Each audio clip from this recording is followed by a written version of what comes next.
الله أكبر.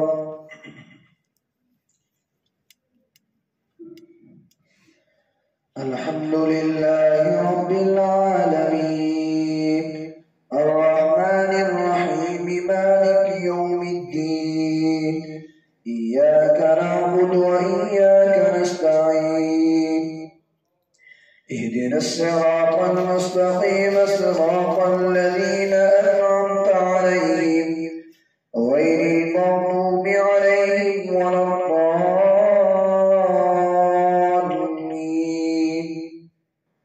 الذين استجابوا لله والرسول من بعد ما أصابهم القرح للذين أحسنوا منهم واتقوا أجر عظيم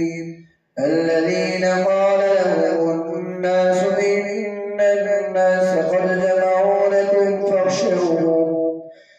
جمعوا لكم فاخشوهم فزادهم إيمانا وقالوا حسبنا الله ونعم الوكيل فانقلبوا بنعمة من الله وفضل لم يمسسهم سوء واتبعوا رضوان الله والله ذو فضل عظيم. إنما ذلكم الشيطان يخوف أولياءه فلا تخافوهم وخافون إن كنتم مؤمنين ولا يحزنك الذين يسارعون في الكفر إنهم لن يضروا الله شيئا يريد الله ألا يجعل لهم حظا في الآخرة ولهم عذاب عظيم. إن الذين اشتروا الكفر بالإيمان لن يضروا الله شيئا ولهم عذاب عليم. ولا يحسبن الذين كفروا أنما نملي لهم خير لأنفسهم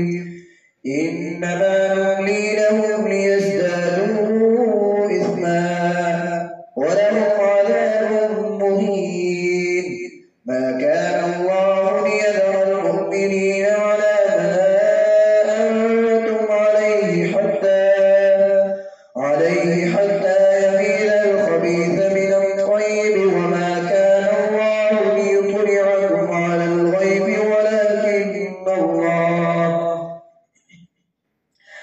الغيب ولكن الله يجتبي من رسله من يشاء فآمنوا بالله ورسله وإن تؤمنوا وتتقوا فلكم أجر عظيم. ولا يحسبن الذين يبخلون بما آتاهم الله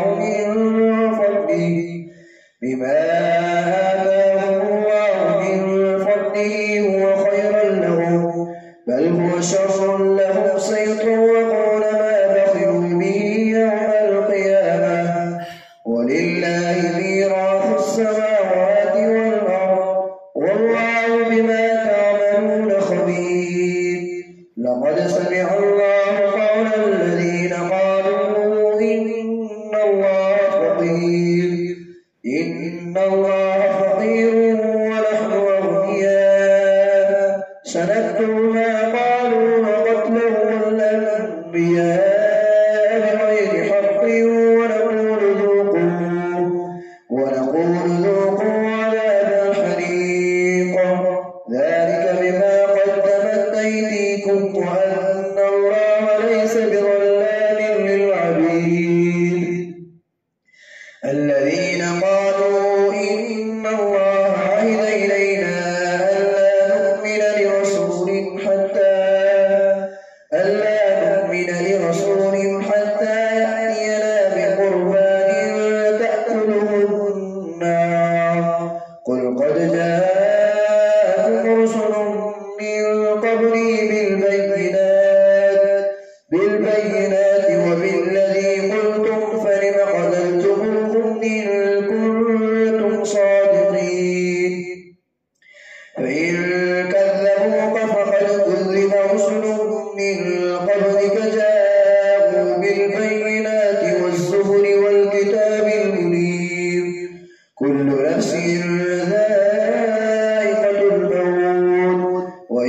إنما توفون أجوركم يوم القيامة فمن زحزح عن النار وأدخل الجنة فقد فاز وما الحياة الدنيا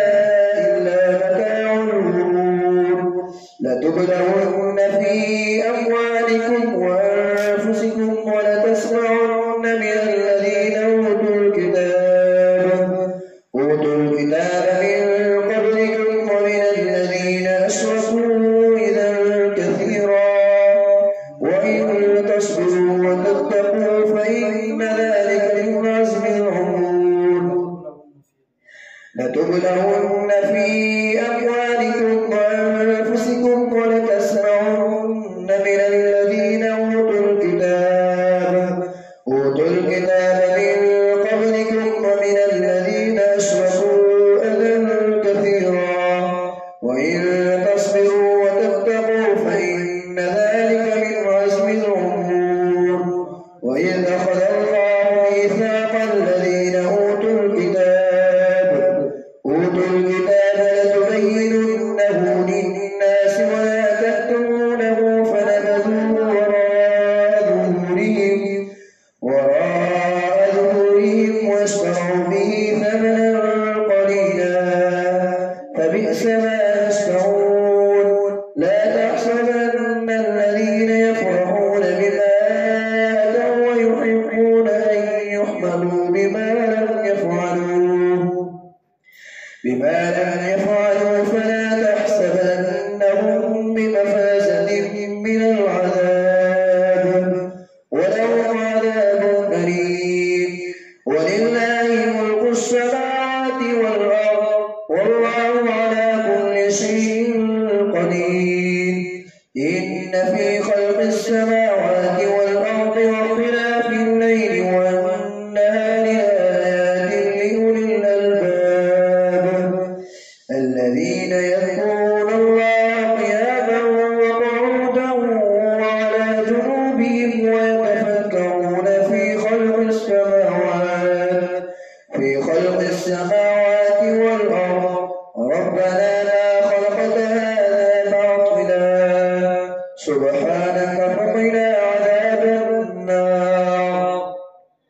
ربنا إنك من تدخل النار فقد أخزيته وما للظالمين من أنصار ربنا إننا سمعنا مناديا ينادي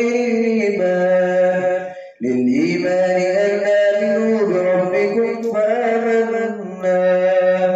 ربنا فاغفر لنا ذنوبنا وكفر عنا سيئاتنا وتوفنا مع الأبرار ربنا وآتنا ما وعدتنا على رسلك ولا تخزنا يوم القيامة إنك لا تخلف الميعاد فاستجاب لهم ربهم أني لا أضيع عمل عامل منكم من ذكر أو أنثى بعضكم من بعض فالذين هاجروا وأخرجوا من ديارهم وأوذوا في سبيلي وقاتلوا وقتلوا لأكفرن عنهم سيئاتهم ولأدخلنهم جنات تجري من تحتها الأنهار ثوابا من عند الله والله عنده حسن الثواب لا يغرنك تقلب الذين كفروا في البلاد متاع قليل ثم مأواهم جهنم وبئس المهاد لكن الذين اتقوا ربهم لهم جنات تجري من تحتها الأنهار خالدين فيها نزلا من عند الله وما عند الله خير للأبرار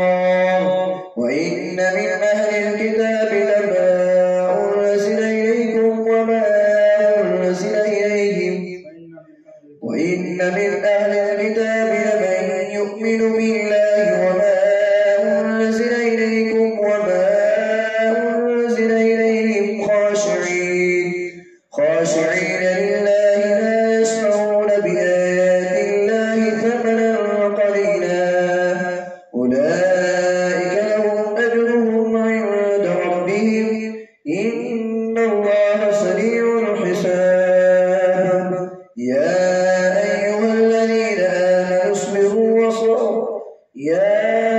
أيها الذين آمنوا اصبروا وصابروا ورابطوا واتقوا الله لعلكم تفلحون الله أكبر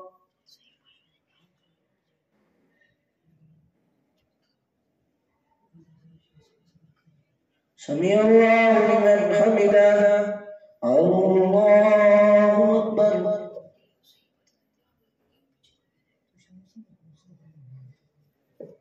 الله أكبر الله أكبر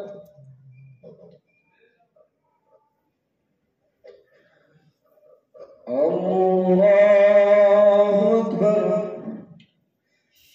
الحمد لله رب العالمين الرحمن الرحيم مالك يوم الدين إياك نعبد وإياك نستعين اهدنا الصراط المستقيم صراط الذين أنعمت عليهم غير المغضوب عليهم ولا الضالين يا أيها الناس اتقوا ربكم الذي خلقكم من نفس واحدة وخلق منها زوجها وبث منهما رجالا كثيرا ونساء واتقوا الله الذي تساءلون به والأرحام إن الله كان عليكم رقيبا وآتوا اليتامى أموالهم ولا تتبدلوا الخبيث بالطيب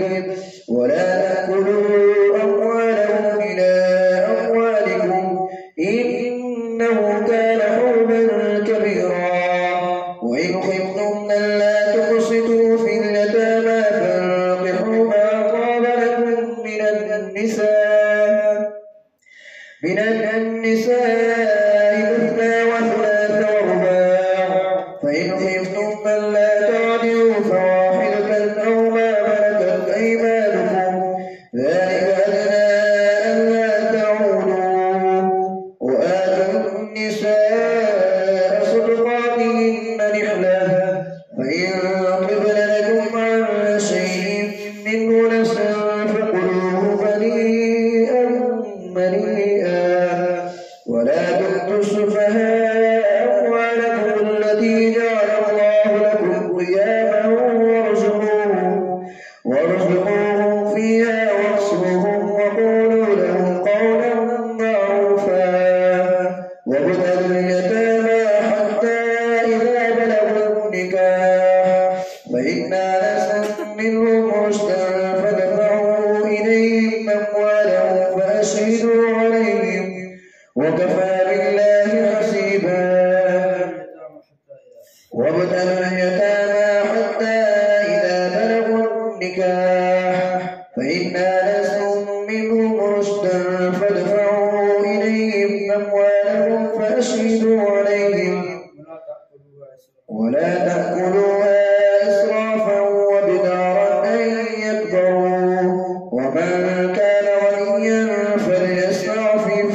ومن كان فقيرا فليأكل بالمعروف فإذا دفعتم إليهم أموالهم فأشهدوا عليهم وكفى بالله حسيبا للرجال نصيب مما ترك الوالدان والأقربون والذين عقدت أيمانكم للرجال نصيب مما ترك الوالدان والأقربون وللنساء نصيب مما ترك الوالدان والأقربون مما قل منه أو كثر نصيبا مفروضا وإذا حضر القسمة أولو القربى واليتامى والمساكين فارزقوهم منه وقولوا لهم قولا معروفا وليخشى الذين لو تركوا من خلفهم ذرية ضعافا خافوا عليهم وليتقوا الله وليقولوا قولا سديدا.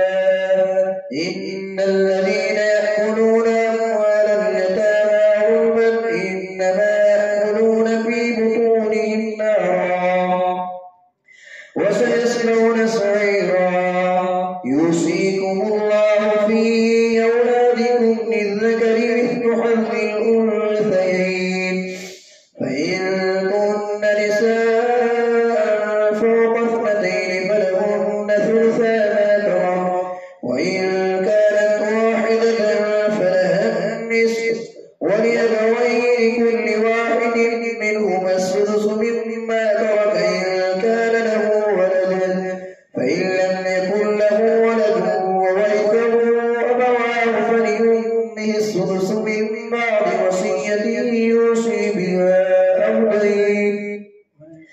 آباؤكم ولأبويه لكل واحد منهما السدس مما ترك إن كان له ولد فإن لم يكن له ولد وورثه أبواه فلأمه الثلث فإن كان له إخوة فلأمه السدس من بعد وصية يوصي بها أو دين. آباؤكم وأبناؤكم لا تدرون أيهم أقرب لكم نفعا فريضة من الله إن الله كان عليما حكيما.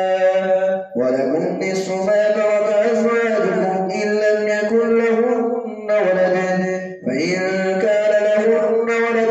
فلكم الربع مما تركن من بعد وصية يوصين بها أو دين. ولهن الربع مما تركتم إن لم يكن لكم ولد فإن كان لكم ولد فلهن الثمن مما تركتم من بعد وصية توصون بها أو دين. وإن كان رجل يورث كلالة بامرأة وله أخ أو أخت فلكل واحد منهما السدس مما ترك إن كان له ولد فإن كانوا أكثر من ذلك وإن كان رجل يورث كلالة بامرأة وله أخ أو أخت فلكل واحد منهما السدس فإن كانوا أكثر من ذلك فهم شركاء في الثلث من بعد وصية يوصى بها أو دين غير مضار وصية من الله والله عليم حليم. تلك حدود الله ومن يطع الله ورسوله يدخله جنات تجري من تحتها الأنهار خالدين فيها وذلك الفوز العظيم. ومن يعص الله ورسوله ويتعد حدوده يدخله نارا خالدا فيها وله عذاب مهين. واللاتي يأتين الفاحشة من نسائكم فاستشهدوا عليهن أربعة منكم فإن شهدوا فأمسكوهن في البيوت حتى يتوفاهن الموت أو يجعل الله لهن سبيلا. واللذان يأتيانها منكم فآذوهما فإن تابا وأصلحا فأعرضوا عنهما إن الله كان توابا رحيما. إنما التوبة على الله للذين يعملون السوء بجهالة ثم يتوبون من قريب فأولئك يتوب الله عليهم وكان الله عليما حكيما. وليست التوبة لله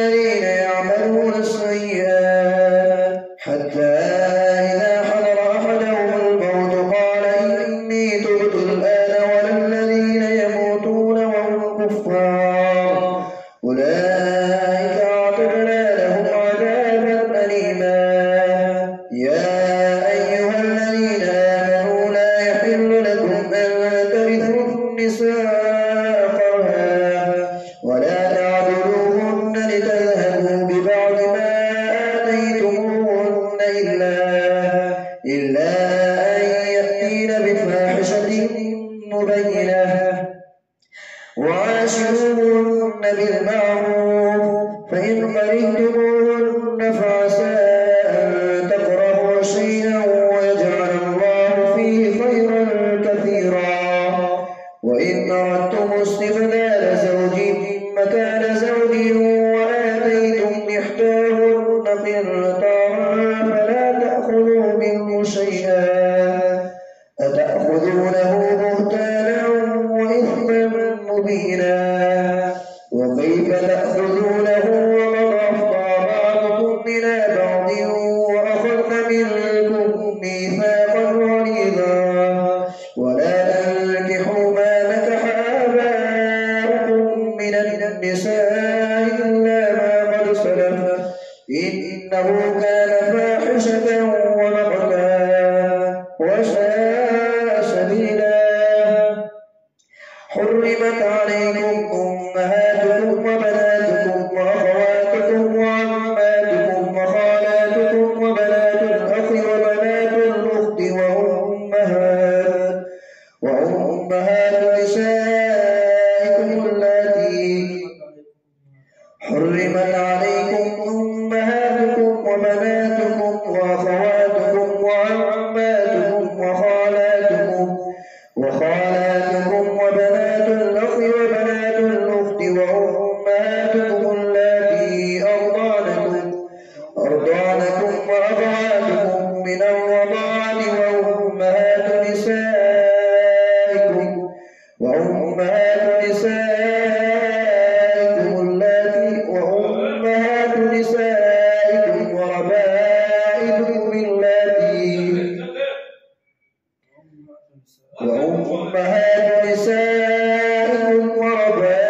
وربائبكم اللاتي في حجوركم من نسائكم اللاتي دخلتم بهن فإن لم تكونوا دخلتم بهن